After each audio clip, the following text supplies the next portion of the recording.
Pourquoi, après avoir parlé ce matin de la révolution russe et des bolcheviks au pouvoir, on parle cet après-midi du matérialisme, c'est-à-dire de la philosophie marxiste? Bien déjà, un point de départ qui est très important, c'est que tout le monde, chacun d'entre nous et tous les gens en dehors de cette salle aussi, a des conceptions philosophiques, qu'on en soit conscient ou non. On a une façon de juger de ce qui est bien ou mal, de ce qui est vrai ou faux, de ce qui est probable, improbable, objectif, subjectif, moral, immoral. Tout ça, c'est des idées philosophiques. Et on a tous, de fait, des idées reçues, des préjugés philosophiques, qui sont plus ou moins justes et plus ou moins utiles. Des idées comme par exemple la nature humaine est cruelle, ou les apparences sont trompeuses, ou alors la violence c'est mal. Tout ça, ce sont des idées, des préjugés philosophiques. Mais peu de gens ont une conception philosophique du monde consciemment, pleinement élaborée. Parce qu'au quotidien, ça ne sert pas forcément. Typiquement, si je veux faire cuire des pâtes ou du riz, j'ai pas besoin d'avoir une très grande conception de la philosophie. Si jamais je veux discuter, prendre un verre avec mes amis, pareil, j'ai pas besoin d'avoir une théorie morale très développée. Sauf qu'au quotidien, on ne vit pas de fait, de verre entre amis et de pâtes. On vit dans un contexte historique. Et dans un contexte historique qui est plutôt agité. Dans un contexte avec des guerres, avec des crises économiques, avec des luttes de classe. Tous ces éléments, on en parle, je pense, suffisamment, dans tous les sens, pour savoir que c'est extrêmement présent dans notre quotidien. Et dans ce cadre-là, on est souvent amené à devoir prendre position, d'une façon ou d'une autre, face aux événements qui se passent dans le monde et auxquels on est confronté. On doit se positionner, par exemple, pour savoir comment analyser la guerre en Ukraine. On doit se positionner pour expliquer ce que ça a été que le mouvement des Gilets jaunes. Tout le monde a sa petite idée là-dessus. On doit aussi se positionner, par exemple, sur comment en finir avec l'oppression des Palestiniens. Toutes ces questions-là sont des questions qui supposent d'avoir une bonne méthode. Parce que si on n'a pas de principe philosophique, si on n'a pas de méthode pour comprendre le monde et pour penser par soi-même, on est beaucoup plus influençable. De fait, on va se ranger à ce qui va être l'opinion dominante. Et concrètement, dans une société qui est divisée en classes, on est très perméable aux idées de la classe dirigeante, qui dispose des médias, qui dispose de l'éducation, etc., pour faire valoir ses opinions et pour diffuser sa propagande.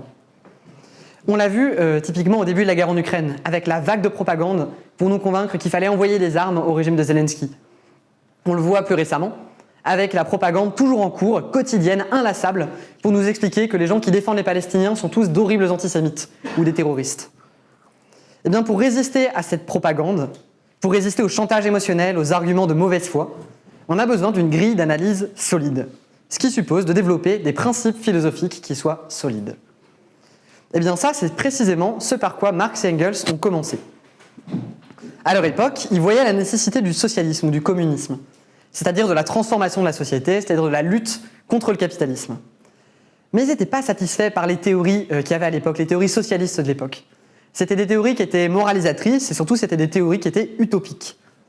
Ce que disaient Marx et Engels, c'est que il suffit pas de dire le capitalisme rend les gens malheureux, essayons ensemble de construire une société plus humaine, plus juste, etc. Ils disaient il faut comprendre comment fonctionne le capitalisme, d'où il vient et par quels moyens on peut le renverser. Autrement dit, il faut chercher dans le capitalisme lui-même les moyens de le renverser. Et ça, pour comprendre ça, il faut étudier l'économie et l'histoire. Et pour bien étudier l'économie et l'histoire, pour ne pas en avoir une compréhension superficielle ou une compréhension qui nous soit dictée par la classe dirigeante, eh bien, il faut une méthode indépendante et une méthode solide, une philosophie solide. Et donc, Marx et Engels ont commencé par là. Leur philosophie, elle s'appelle le matérialisme dialectique. Je reviendrai tout à l'heure sur le sens du mot dialectique. Mais déjà, je vais commencer par le matérialisme. De fait, c'est le sujet de cet exposé. Le matérialisme, c'est la réponse des marxistes à un très vieux débat qui a agité l'histoire de la philosophie. Un débat qui se posait déjà à l'époque des Grecs anciens. C'est la question de savoir quel est le lien entre l'esprit, c'est-à-dire les idées, et la matière, c'est-à-dire la nature. Est-ce que la conscience est le produit du cerveau humain, ou est-ce qu'il y a une sorte de super-conscience qui aurait créé l'univers ? Bien, cette question, elle divise les philosophes en deux grands camps, deux vastes camps. D'un côté, on a les philosophes qu'on appelle idéalistes, ceux qui pensent que l'esprit dirige la matière. C'est le cas, par exemple, des religions, qui sont des théories idéalistes, qui pensent qu'un Dieu a créé l'univers et qu'il le dirige. Mais c'est le cas aussi des différentes croyances un peu moins formalisées dans le destin, dans le karma, dans la réincarnation, toutes les histoires d'astrologie, etc. Eh bien, il n'y a pas que les religions, ceci dit, dans l'idéalisme. Il y a aussi de grands systèmes philosophiques idéalistes, comme celui de Platon, par exemple, qui était un grand philosophe grec de l'Antiquité, qui pensait que le monde matériel dans lequel on vit n'est qu'un reflet imparfait d'une sorte de monde parfait dans l'au-delà, un autre monde, le monde des idées, dans lequel évoluent les concepts purs et les âmes éternelles. Ou alors il y a le système de Hegel, qui était un philosophe allemand des 18e et 19e siècles, qui pensait, lui, que l'histoire de la nature et des sociétés, elle était déterminée par le développement d'un grand esprit universel, ce qu'il appelait l'idée absolue. Ça, c'est pour les idéalistes. Mais de l'autre côté, face à eux, on a les philosophies matérialistes, qui affirment que l'esprit, que la conscience, que les idées, c'est des produits de la matière, et plus précisément du cerveau humain, qui n'a donc pas d'esprit universel, mais un univers infini et éternel, qui est composé de matière, d'atomes, de particules. Pour les matérialistes, la conscience, elle est produite par le corps des individus, et elle meurt avec le corps des individus. Et les idées, elles sont le produit des interactions des êtres humains au sein de la société. C'est moins mystique comme conception du monde, et de fait, c'est surtout cette philosophie qui a fait avancer la science au cours de l'histoire. Par exemple, les matérialistes grecs de l'Antiquité, comme Démocrite ou Épicure, ils ont été les premiers à formuler l'hypothèse que le monde était constitué d'atomes, c'est-à-dire de petites particules de matière qui s'assemblent pour former les éléments de la nature. Ils ont développé cette idée comme une intuition logique, une intuition qui leur est venue à partir de leurs premières observations du monde. Alors bien sûr, leurs observations du monde, elles se faisaient à l'œil nu, c'était pas très précis, mais de fait, ils ont réussi à découvrir ça et à avoir cette très juste intuition près de 2000 ans avant qu'on arrive à observer les atomes de façon scientifique avec les microscopes modernes. Eh bien, le matérialisme, donc je disais, il avance main dans la main avec les sciences de la nature. Parce qu'il part du principe que le monde fonctionne selon des lois objectives que l'humanité peut découvrir. Alors donc je parlais des matérialistes grecs de l'Antiquité, mais de fait, la philosophie matérialiste, elle n'est pas apparue toute prête, toute parfaite dès l'Antiquité. Les premiers matérialistes comme Épicure ou comme Lucrèce, ils avaient de très bonnes intuitions sur le fonctionnement général de l'univers, sur la façon dont s'expriment les lois de la nature, sur le fait aussi qu'on peut comprendre l'univers, mais ils avaient aussi des conceptions naïves sur le fonctionnement de la science, parce que justement la technique n'était pas très développée. Par exemple, Épicure, il pensait que tout ce qui nous parvient par les sens est vrai. Par exemple, il estimait que le Soleil a un diamètre d'environ 60 cm, parce que c'est comme ça qu'il nous apparaît à l'œil humain. En tout cas, on peut difficilement le concevoir autrement, avec juste nos observations depuis la Terre. Mais malgré tout, malgré ces limites qui sont quand même importantes, on a progressé depuis dans notre compréhension du Soleil, ces philosophes, ils ont permis un développement inouï des sciences au cours de l'Antiquité. Mais eux-mêmes, ils ont été limités par le faible développement de la technique à leur époque. Et donc progressivement, ils ont été mis de côté, jusqu'au Moyen-Âge, où là, ils ont été proprement bannis de la philosophie officielle. Pourquoi ? Bien parce que l'Église catholique, qui devenait la puissance dirigeante en fait, qui en tout cas exprimait les intérêts de la classe dominante à l'époque, elle voulait exercer un contrôle absolu sur les esprits. Et donc elle rejetait le matérialisme qu'elle considérait comme une pensée diabolique. Alors diabolique c'est un peu fort, mais ça exprime une idée juste, qui est le fait que le matérialisme nous enseigne à nous émanciper des autorités religieuses, à comprendre par nous-mêmes les lois de la nature et de la société. Ça va directement à l'encontre du message religieux, puisque pour l'Église, au contraire, tout est décidé par Dieu, point, et il suffit de s'en remettre à la foi. Supposer le contraire, essayer de penser autrement, c'est un péché, c'est diabolique aux yeux de l'Église. Et donc il a fallu que le système du Moyen-Âge, ce qu'on appelle le féodalisme, rentre en crise, pour que la pensée d'Épicure notamment soit redécouverte, et qu'elle soit mise à jour avec les nouvelles découvertes scientifiques de la Renaissance. De nouveau, les esprits les plus audacieux ont cherché à comprendre les lois de la nature et à les exprimer. Il y a eu de grands savants comme Galilée, comme Copernic, comme Giordano Bruno ou comme Léonard de Vinci qui ont révolutionné la connaissance humaine en allant au-delà des dogmes de la Bible et de la science officielle. Cette lutte audacieuse n'a pas été sans mal. De fait, ils ont fait face à une très forte répression. Galilée a été persécuté par l'Inquisition et Giordano Bruno a été tellement persécuté qu'il a fini brûlé sur le bûcher en 1700. Mais leurs découvertes scientifiques ont jeté les bases pour d'immenses progrès de la civilisation humaine. Ces progrès de la pensée humaine, ils reflétaient en fait l'émergence d'une nouvelle classe révolutionnaire, la bourgeoisie. Une classe qui étouffait dans le vieil ordre féodal et qui de fait allait le renverser, avec notamment la Grande Révolution française qu'on connaît de 1789-1794. Eh bien cette Grande Révolution française, c'est souvent expliqué, elle a été préparée par le courant philosophique des Lumières au XVIIIe siècle. Et les plus grands philosophes de cette période, comme Diderot ou Lamétrie, ils avaient d'excellentes conceptions, des conceptions révolutionnaires. À travers leur philosophie de la nature et de la société, ils luttaient contre l'obscurantisme religieux et contre l'arbitraire des monarchies absolues. Ils mettaient en avant le rôle de la raison. Les meilleurs d'entre eux d'ailleurs, notamment Diderot et Lamétrie, ils comprenaient que le monde est constitué d'éléments matériels et que la matière est à l'origine de la pensée. Jusque-là, nickel. Sauf qu'ils en avaient une idée très mécanique. Ils avaient eux aussi de grosses limites. Ils imaginaient en fait que la nature était une sorte de grande horloge qui aurait été mise en mouvement par une espèce de mouvement initial, par une poussée primaire. Et donc Marx et Engels, ils se sont inspirés des matérialistes de cette période, mais ils ont développé leur philosophie en rupture avec les aspects mécanistes de ce matérialisme. Ils appelaient ce matérialisme-là, celui du XVIIIe siècle, le matérialisme vulgaire. Leur matérialisme dialectique, à eux, il envisage le monde comme un ensemble constitué de matière, certes, mais de matière en mouvement. Une matière qui évolue selon certaines lois, qui sont justement les lois de la dialectique. Selon la dialectique, le mouvement, ça ne vient pas d'une impulsion extérieure. Ça ne vient pas d'un dieu qui viendrait donner un coup de pouce pour mettre le monde en marche. Ce sont les contradictions au sein de la matière elle-même qui produisent le mouvement. Toutes les choses sont en transformation permanente et elles sont en interaction les unes avec les autres. Donc on ne peut pas se contenter de les étudier isolément, de les étudier séparément les unes des autres, et ensuite de déduire le fonctionnement de l'univers entier à partir de l'observation du fonctionnement d'un atome isolé, comme le faisaient de fait les matérialistes mécanistes, qui en fait étudiaient un truc dans son coin, et après essayaient d'en tirer des lois générales, mais sans avoir étudié ce qu'étaient les interactions. Pourquoi on ne peut pas faire ça? Parce qu'a priori, ça pourrait sembler logique. Si l'univers est composé un peu comme des Legos, de petites particules de matière, il suffit d'étudier une particule et on sait comment fonctionne le tout. Sauf qu'en fait, les combinaisons d'éléments, parce que les éléments sont toujours combinés entre eux, elles ont des qualités propres.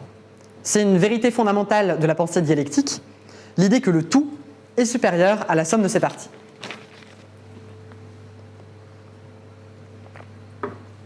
Par exemple, un bras au sein d'un corps, ça permet d'écrire, ça permet de dessiner ou ça permet de planter un clou.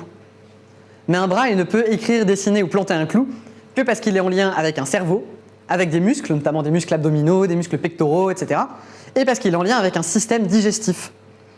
Mais aussi, et c'est important, parce qu'il est en lien avec la société, avec des crayons pour écrire, pour dessiner, et avec des marteaux et des clous pour pouvoir planter un clou. Sans ces éléments, il n'y a pas justement d'action du bras tel qu'on le connaît.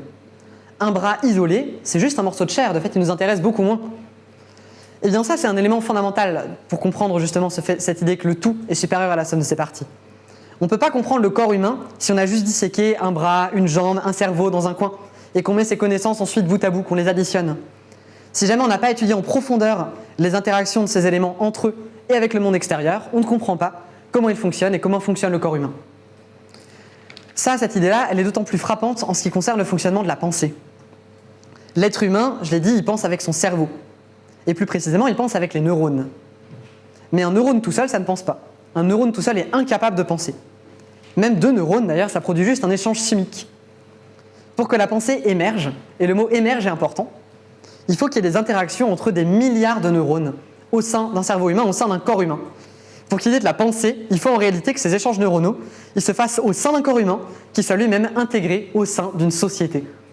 Ça, c'est la conception matérialiste dialectique de la nature.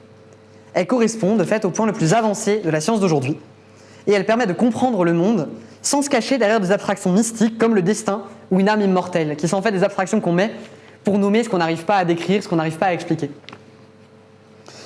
Le matérialisme mécaniste, à l'inverse, il ne comprend pas la façon dont le mouvement s'exprime dans la nature. Il n'explique pas, par exemple, comment émerge la pensée. Et ça laisse une place importante pour des abstractions mystiques, justement, comme l'âme immortelle, comme le destin, etc. Et puisque le matérialisme vulgaire, le matérialisme mécaniste, il conçoit la nature comme une espèce de grande horloge qui tourne de façon entièrement prévisible, il ne parvient pas non plus à expliquer les transformations dans l'histoire, à plus vaste échelle. Par exemple, pourquoi est-ce que l'Empire romain s'est effondré à la fin de l'Antiquité et il a laissé place au Moyen-Âge? Ça, c'est une question qui a beaucoup préoccupé les philosophes et les gens qui s'intéressaient à l'histoire. Pourquoi est-ce qu'à son tour, le système du Moyen-Âge, le féodalisme, il est rentré en crise et il a fini par être renversé? Eh bien, les philosophes matérialistes des Lumières, ils étaient témoins de cette crise de leur société. Ils étaient témoins des bouleversements de la société féodale et ils sentaient que ça sentait le roussi pour le féodalisme. Et donc, ils proposaient des grands principes pour établir une société nouvelle. Des principes comme la tolérance, comme l'égalité entre les hommes, etc. Mais ils ne comprenaient pas les causes de cette crise, ils ne comprenaient pas d'où elle venait. Ils se contentaient de dire les institutions du féodalisme, elles sont absurdes, elles ne correspondent pas à la nature humaine, elles ne correspondent pas à la façon dont devrait fonctionner l'humanité. Sauf qu'une fois qu'on a dit ça, on ne comprend pas pourquoi les humains ont eu la très mauvaise idée, l'idée absurde, l'idée contraire à leur nature, de s'organiser de façon féodale 1000 ans auparavant. On ne comprend pas d'où vient le féodalisme. Pareil pour la chute de l'Empire romain. Pourquoi est-ce qu'un système qui fonctionnait avait cessé de fonctionner? Pourquoi est-ce que ce qui avait été l'empire le plus puissant du monde à l'époque, etc., s'était effondré? Pourquoi est-ce que la dynamique bien huilée de l'horloge s'était arrêtée alors qu'elle fonctionnait auparavant? Eh bien, vu qu'ils n'arrivaient pas à répondre à ces questions, et vu qu'ils étaient poussés dans le retranchement, les matérialistes mécanistes, ils ont recouru à des explications plutôt idéalistes en fait. Ils attribuaient tout à de grands hommes et à de grandes idées. Par exemple, Voltaire, qui était un des grands philosophes des Lumières, il estimait que c'était à cause de l'empereur Constantin que l'Empire romain s'était effondré. Parce que Constantin avait adopté le christianisme et qu'il avait mis le christianisme dans la société romaine. Et que ça avait fait s'effondrer la dynamique qui marchait bien de l'Empire romain, etc. Mais ça ne nous dit pas d'où venait le christianisme, qui avait eu cette idée apparemment si terrible, ni pourquoi Constantin l'avait adopté plutôt qu'une autre, ni comment il avait réussi à l'implanter dans la société romaine, parce qu'il ne suffit pas de dire « maintenant on est chrétien », il faut faire en sorte que tout le monde le devienne. En fait, ce que ne comprend pas cette explication, c'est que la société romaine, à l'époque de Constantin, elle était déjà dans une grave crise économique, une crise économique très profonde à l'époque. Alors tout ça, c'est très bien expliqué dans un livre qu'on a publié récemment. Merci. Un livre qu'on a publié récemment aux éditions Notre Internationale, les éditions Wellred. C'est expliqué dans un livre de notre camarade Alan Woods sur les luttes de classe dans la République romaine. Il explique en fait les racines de cette crise, son caractère économique et comment ensuite elle a pu se manifester dans le domaine des idéologies, etc. Dans ce livre, en fait, Alan, il étudie l'histoire romaine selon la méthode historique de Marx et Engels, qui s'appelle le matérialisme historique. Je reviens. Hop. Le matérialisme historique, en fait, c'est une application du matérialisme dialectique, de la philosophie marxiste, au processus de l'histoire humaine. Parce que les êtres humains sont des êtres matériels. Ils ont besoin de manger, ils ont besoin de boire, ils ont besoin de se protéger des bêtes sauvages. Aujourd'hui, c'est plus une question qu'on se pose trop, se protéger des bêtes sauvages, mais pour nos ancêtres, c'était une vraie question. Et ils ont besoin de se protéger des intempéries, du froid, de la pluie, du vent, des tempêtes, etc. Eh bien, c'est cette nécessité matérielle, la nécessité de survivre aux forces hostiles de la nature, qui a poussé les premiers êtres humains, les hommes préhistoriques, à s'organiser en société et à développer la technique. Peu à peu, l'humanité elle a commencé à dompter les forces de la nature en développant la technique. Aujourd'hui, de fait, on a des techniques agricoles pour manger à notre faim, on a une industrie textile pour se chauffer, on a une industrie énergétique aussi pour se chauffer, pour se protéger du froid. Et il y a plein de choses comme ça dans tous les domaines, en fait. On a développé une industrie, on a développé une technique pour se protéger de ce qui était au début, pour nos ancêtres, des questions fondamentales de survie. Par exemple, depuis qu'on comprend la loi de la gravité, cette loi qui nous colle sur la Terre, on a appris à fabriquer des avions qui nous permettent de nous envoler sans tomber. Si jamais on se jette d'une falaise avec un avion, on peut rester en l'air, on ne s'effondre pas comme ça pouvait arriver aux hommes préhistoriques qui auraient tenté de s'envoler dans les airs comme des oiseaux. En fait, avec le temps, l'humanité elle apprend à comprendre les lois de la nature et ça lui permet de les dompter, de les faire fonctionner dans son intérêt. Bien, ce développement de la technique, cette libération vis-à-vis des lois de la nature, c'est ce qu'on appelle le progrès des forces productives. C'est un élément extrêmement important dans la conception matérialiste de l'histoire, dans le matérialisme historique. Pour les marxistes, c'est ce progrès matériel, ce progrès économique, le progrès des forces productives, qui constitue le moteur de l'histoire. L'histoire humaine, elle est déterminée par le développement des forces productives, c'est-à-dire par le perfectionnement des techniques et l'accroissement des richesses de l'humanité, c'est-à-dire par l'accroissement du pouvoir de l'humanité sur les forces de la nature. Dans l'absolu, c'est l'histoire d'une libération progressive de l'humanité. Et c'est pour ça qu'on parle de progrès historique. Sauf que cette libération, c'est un processus contradictoire. Le progrès de la technique, je pense que vous en êtes tous au courant, il ne profite pas de la même manière à tous les êtres humains. Aujourd'hui, par exemple, notre pouvoir sur la nature, il est absolument immense. Je parlais des progrès de l'industrie. Aujourd'hui, on produit assez de nourriture, en théorie, pour nourrir 12 milliards d'êtres humains. C'est-à-dire 1,5 fois la population mondiale. Et pourtant, vous n'êtes pas sans savoir qu'il y a beaucoup de gens qui meurent de faim. A priori, tous les ans, 11 millions de personnes qui meurent de faim dans le monde, alors qu'on produit suffisamment pour nourrir tout le monde. Pareil, on sait soigner un très grand nombre de maladies. Grâce au progrès de la médecine, on a développé des vaccins, on a développé des traitements, des processus de guérison, etc. Sauf qu'aujourd'hui encore, on a 3 millions de personnes qui meurent de maladies parfaitement curables chaque année dans le monde. Pourquoi ? Pourquoi ces inégalités ? Pourquoi ces problèmes de répartition ? Bien parce que les richesses donc produites par le travail de l'humanité sont très mal réparties parce que les sociétés sont divisées en classes sociales. D'une part, il y a les gens qui travaillent, ceux qui produisent de la valeur, ceux qui produisent de la richesse, et d'autre part, ceux qui possèdent les moyens de production, c'est-à-dire ceux qui possèdent les entreprises, les outils de travail, etc., et qui extorquent la richesse qui est produite par les autres. Et ça, c'est pas un phénomène récent, c'est pas un phénomène qui est lié au capitalisme. C'est plus ancien. C'était le cas dans l'Antiquité déjà, où les travailleurs productifs, c'était les esclaves, qui étaient possédés par leurs maîtres. C'était le cas au Moyen-Âge, où les travailleurs étaient des paysans, qui étaient soumis à l'autorité d'un seigneur. Et sous des formes plus masquées, moins visibles, peut-être plus subtiles, aujourd'hui c'est toujours le cas avec l'exploitation salariée. Même si les hommes sont officiellement égaux devant la loi, de fait, ceux qui possèdent des entreprises extorquent une partie de la richesse produite par leurs salariés. Ils sont avantagés en fait dans le système et de fait, ils profitent du travail des autres.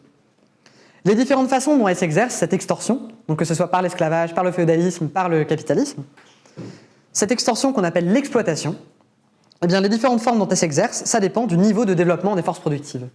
Parce que on ne va pas faire travailler les gens pour s'enrichir soi-même de la même façon en fonction du niveau de développement de la technique selon les époques. Par exemple, à l'époque où la technique était très peu développée et où l'humanité elle avait du mal à se nourrir, à la sortie de la préhistoire, quand une tribu elle faisait un prisonnier, elle le tuait ou alors elle le mangeait pour s'éviter d'avoir une bouche en plus à nourrir. C'était pas du tout intéressant de garder quelqu'un dans la tribu dans une cage ou quoi. Il fallait s'en débarrasser pour être sûr de ne pas travailler pour lui. Mais dès lors que le travail humain a commencé à produire plus de richesses que ce que les gens consommaient pour leur survie, dès lors que c'était intéressant de travailler parce que ça produisait un surplus, à ce moment-là, c'est devenu plus intéressant, une fois qu'on avait fait quelqu'un prisonnier, de le faire travailler. Comme ça, on le forçait à travailler, on lui donnait juste de quoi se nourrir, et il produisait un surplus de richesses dont pouvaient se servir les membres libres de la tribu. Ça, c'est la base de l'esclavage. Et de fait, l'esclavage qui a été adopté par l'humanité dans les premiers temps, pratiqué à très grande échelle, dans ce qu'on appelle le mode de production esclavagiste, il a permis d'enrichir massivement les sociétés de l'Antiquité. Chez les Grecs et les Romains, par exemple, l'esclavage, ça a permis d'entretenir une classe d'intellectuels improductifs, des gens qui n'avaient pas besoin de travailler, puisque d'autres travaillaient à leur place, et qui donc avaient le temps de se consacrer aux arts et aux sciences.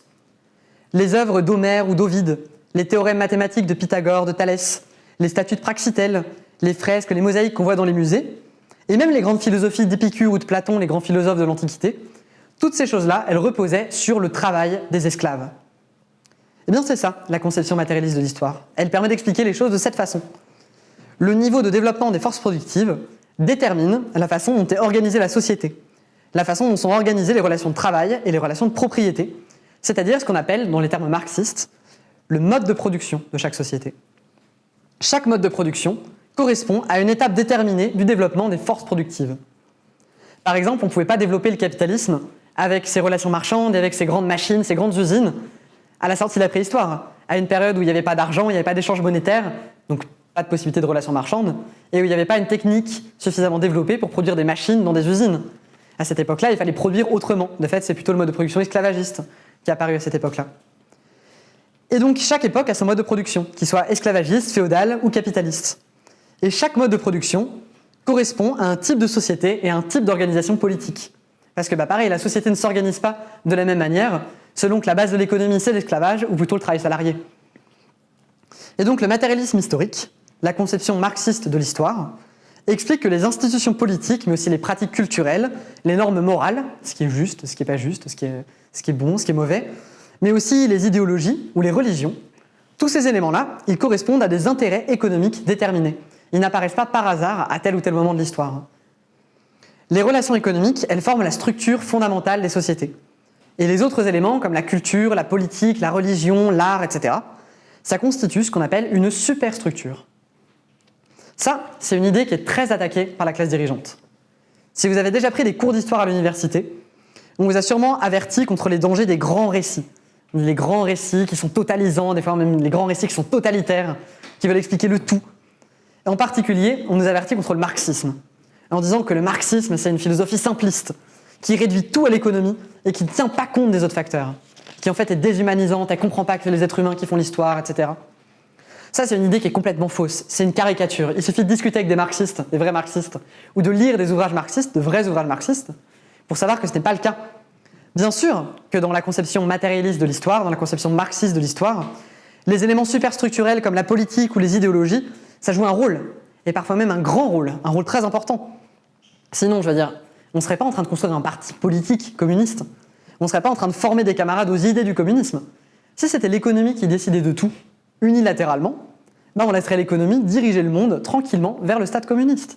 On laisserait glisser simplement vers le communisme. Malheureusement pour nous, c'est loin d'être automatique. C'est l'action humaine qui fait l'histoire. Je suis désolé pour les camarades qui voulaient se reposer. De fait, on a encore un peu de travail devant nous.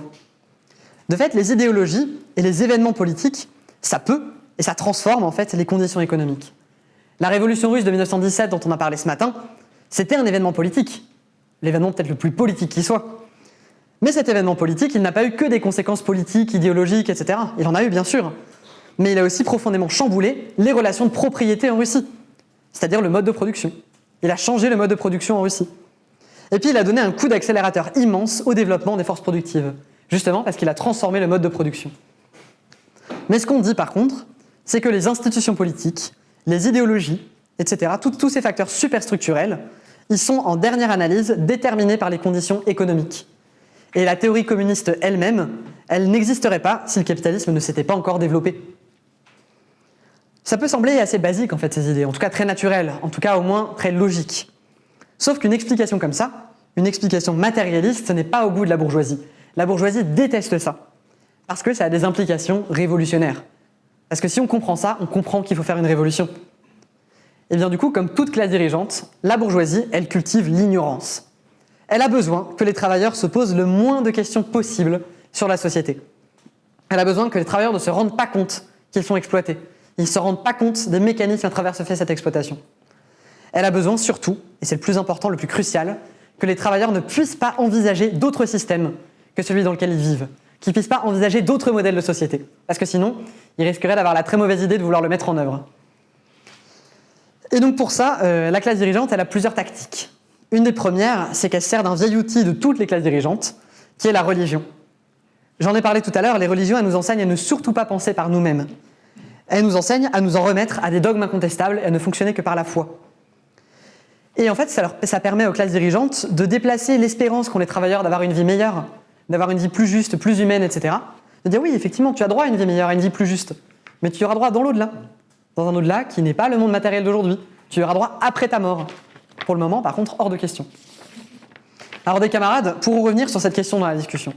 De fait, la religion, c'est un sujet complexe, c'est un sujet en soi qui est très important pour les marxistes et qui demande une certaine flexibilité. Parce que on a une façon particulière d'intervenir auprès des travailleurs qui sont croyants. Il ne s'agit pas d'aller leur dire qu'ils sont stupides et que leurs idées sont mauvaises.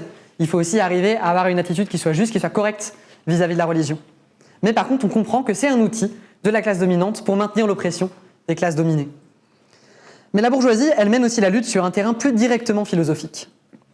Je disais tout à l'heure, Marx il a développé à fond la philosophie matérialiste. Il l'a développée de façon cohérente dans tous les aspects où il pouvait l'envisager. Il a poussé l'étude matérialiste de l'histoire et de l'économie jusqu'à sa conclusion logique, c'est-à-dire jusqu'à la conclusion qu'il est nécessaire de faire une révolution socialiste pour renverser le système capitaliste. Une fois que ça s'est posé, c'est difficile de s'attaquer de nouveau au matérialisme quand on vient après Marx. C'est difficile de développer un matérialisme qui ne conduirait pas à l'idée de la révolution, parce qu'assez naturellement, en fait, on s'y retrouve poussé. Et donc après Marx, les philosophes non marxistes, ils se sont tous rangés dans le camp de l'idéalisme. Et même dans un idéalisme qu'on dit subjectif. Un idéalisme qui ne reconnaît pas l'objectivité des lois de la nature. Le matérialisme, je disais tout à l'heure, il explique, il affirme que le monde existe en dehors de notre conscience et de nos perceptions. Le monde a existé avant nous, il existera après nous, et il existe même quand on ferme les yeux ou quand on dort ou quand on est dans une autre pièce. Le matérialisme explique qu'on peut comprendre les lois du fonctionnement du monde, qu'elles nous sont accessibles, qu'à travers la connaissance, à travers la science, on peut comprendre comment fonctionne le monde. L'idéalisme subjectif, c'est une philosophie assez étrange qui explique que ces deux choses sont fausses, que le monde n'existe pas en dehors de nous ou en dehors de nos perceptions, ou en tout cas qu'on ne peut pas y avoir accès, qu'on ne peut pas le comprendre pleinement.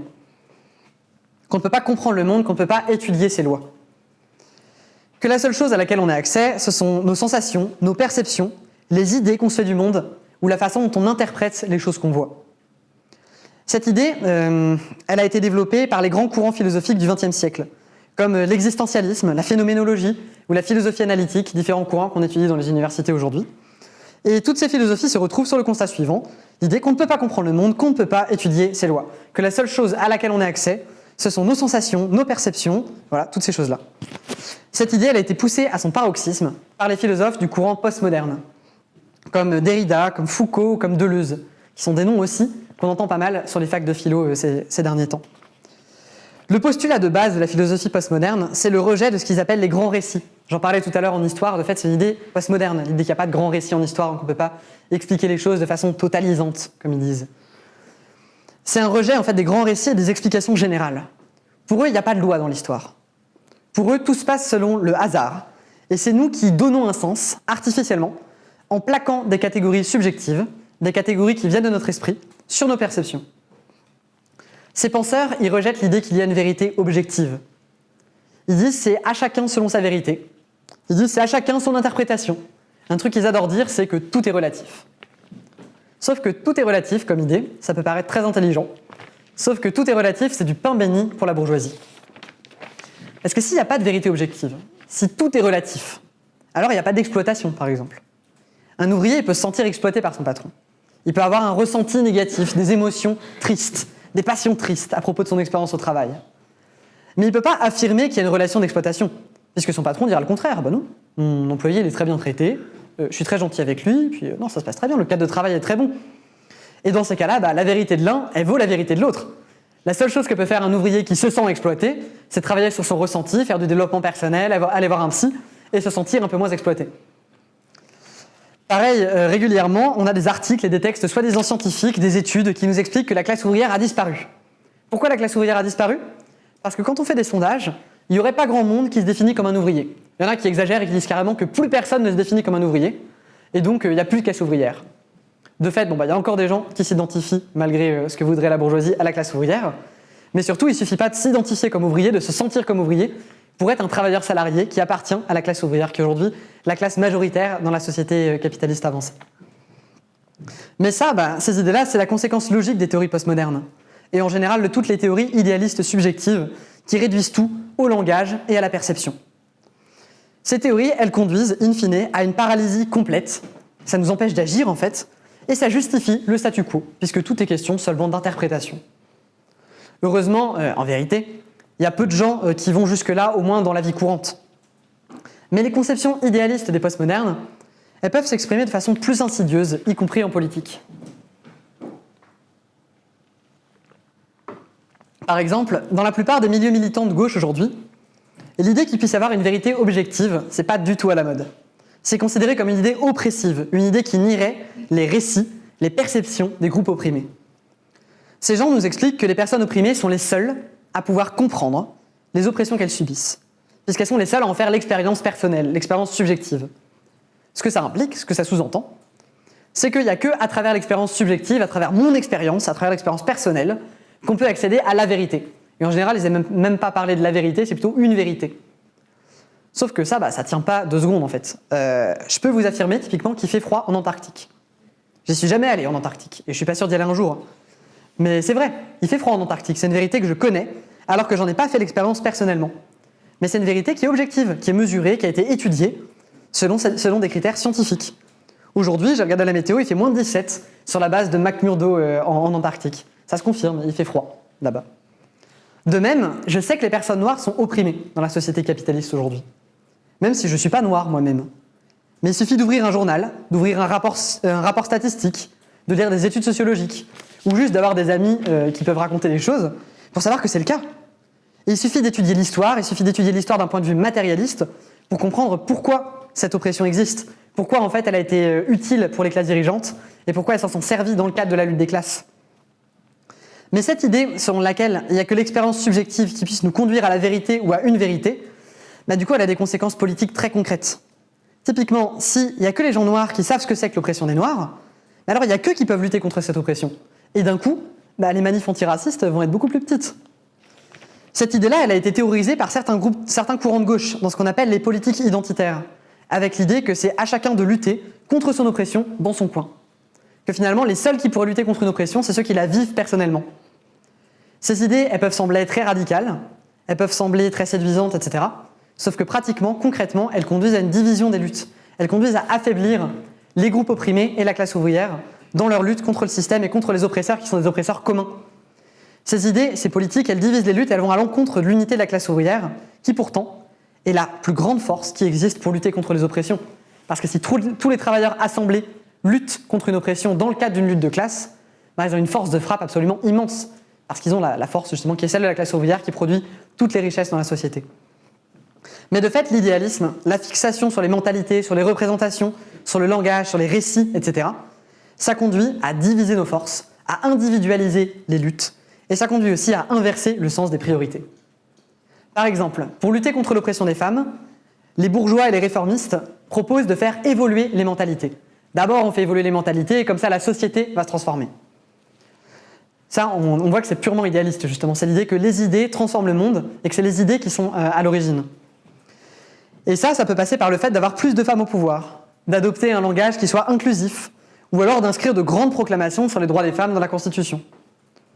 Mais concrètement, si on ne garantit pas l'égalité économique entre les hommes et les femmes, en commençant déjà par libérer les femmes de l'oppression domestique, par les libérer des tâches domestiques à travers un développement massif des services publics, comme ce qu'ont tenté de faire les bolcheviks, notamment après la Révolution russe, si jamais on ne mène pas cette lutte-là, qui est une lutte matérielle, toutes les grandes proclamations sur les droits des femmes, sur l'égalité, etc., ce ne sont que paroles en l'air. Et de fait, aujourd'hui, les femmes sont les égales des hommes dans la Constitution. Ça n'empêche que matériellement, ce n'est pas encore le cas, et que de grosses inégalités, de grosses oppressions existent encore aujourd'hui. Et voire pire, en fait. C'est pas seulement un écran de fumée. Ça peut même servir à justifier des politiques réactionnaires. En Italie, aujourd'hui, la première ministre, c'est une femme. C'est super cool. C'est excellent pour la représentation, c'est excellent pour les mentalités. Toutes les petites filles italiennes peuvent se dire « moi aussi, un jour, je pourrais être première ministre, etc. » Sauf que cette femme, Giorgia Meloni, est une politicienne d'extrême droite, qui a rendu plus difficile le droit à l'avortement et qui a supprimé l'équivalent italien du RSA, qui n'était pas une mesure parfaite, mais qui donnait un minimum de liberté économique aux femmes italiennes les plus pauvres, qui leur permettait de s'arracher à un conjoint violent, par exemple, etc. Toutes ces choses-là ont été supprimées. Et de façon assez ironique, nos camarades italiens, il y a 2 ans, ils étaient intervenus à une manifestation pour les droits des femmes à Rome, avec une très belle banderole, où il y avait écrit « Meloni, dégage ». Cette banderole, elle devait dénoncer les attaques de Meloni contre les droits des femmes, qui étaient et qui sont bien réelles, bien matérielles. Eh bien, les organisatrices de cette manifestation sont venues voir nos camarades en leur demandant de retirer leur banderole, en expliquant « Meloni, dégage », c'est sexiste comme banderole, parce que vous attaquez une femme au pouvoir. Et attaquer une femme au pouvoir, ça nuit à la cause des femmes. Nos camarades, évidemment, ils ont refusé. Ils ont maintenu leur position, et ils ont été punis, ça leur a valu d'être placés en queue de cortège, d'avoir l'interdiction de s'exprimer pendant les prises de parole. Mais leur banderole, malgré tout, a eu beaucoup de succès. Elle a d'ailleurs été photographiée dans la presse, etc. Elle a eu beaucoup de succès auprès des gens qui voulaient lutter sincèrement contre l'oppression, qui voyaient ce qu'était concrètement la politique de Meloni, et qui étaient dotés d'un minimum de sens commun. Cet exemple, il est un peu extrême. Mais il montre à quel point l'idéalisme philosophique, ça peut conduire à des positions politiques nocives. À quel point l'idéalisme en philosophie, ça nous désarme face aux oppresseurs. Au contraire, le matérialisme, c'est son intérêt, il nous arme. Dans l'Antiquité, le matérialisme, c'était une arme pour émanciper l'humanité des forces aveugles de la nature. Au XVIIIe siècle, le matérialisme, c'était une arme philosophique, une arme révolutionnaire contre les dogmes de l'Église, qui voulait interdire aux êtres humains de penser par eux-mêmes. À notre époque, le matérialisme, c'est toujours une arme. C'est un outil de lutte contre les lois aveugles du capitalisme, et c'est un outil de lutte contre l'obscurantisme de la philosophie et de la pensée postmoderne. C'est une constante historique. Les classes dirigeantes ne veulent pas que les classes qu'elles oppriment accèdent à la connaissance. Elles prétendent que le monde est trop complexe pour être compris et que donc il ne faut pas essayer de le comprendre. Nous, au contraire, on affirme qu'on peut comprendre le monde et qu'on doit essayer de le comprendre. Qu'on peut et qu'on doit comprendre la société dans laquelle on vit. Et c'est parce qu'on comprend comment fonctionne cette société, qu'on comprend quelles sont ses lois objectives, qu'on peut mesurer, étudier scientifiquement. C'est parce qu'on comprend comment fonctionne la société capitaliste, qu'on comprend qu'on a les moyens d'en sortir. C'est parce qu'on la comprend qu'on en voit les limites, et qu'on voit comment on va pouvoir dépasser ces limites. Ainsi, non seulement on comprend comment fonctionne le monde, mais on le comprend pour le transformer. Et c'est ça, la tâche de la philosophie marxiste. C'est pas un passe-temps. C'est pas un exercice d'érudition, c'est pas un plaisir intellectuel, pas seulement. C'est une préparation à la révolution. C'est ce qui fait son sérieux. C'est ce qui fait qu'on en a fait un des sujets de cette école et qu'on en parle au même titre que de l'expérience de la Révolution russe ou de la façon dont se passent les crises du capitalisme. Et c'est donc la tâche de chacun de nos camarades de s'y former sérieusement pour être à la hauteur des tâches qui nous attendent.